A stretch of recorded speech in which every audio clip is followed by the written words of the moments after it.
পুত্রকে যে বিশ্বাস করে সে শাশ্বত জীবন পেয়ে গেছে।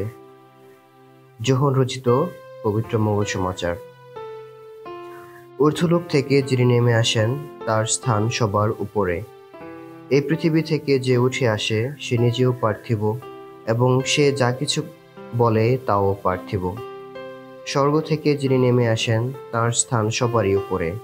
নিজে যা দেখেছেন আর শুনেছেন তারই বিষয়ে সাক্ষী দিয়ে থাকেন তিনি, অথচ তার সেই সাক্ষ্যবাণী কিনা কেউই মেনে নেয় না।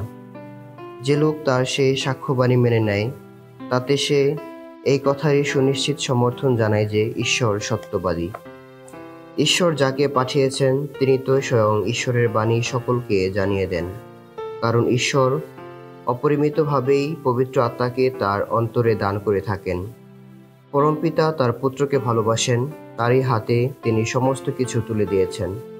পুত্রকে যে বিশ্বাস করে সে শাশ্বত জীবন পেয়েই গেছে, কিন্তু পুত্রকে বিশ্বাস করতে যে অস্বীকার করে সে কোনোদিন সেই জীবনের সন্ধান পাবে না। ঈশ্বরের ক্রোধ তার উপর থেকেই যায়।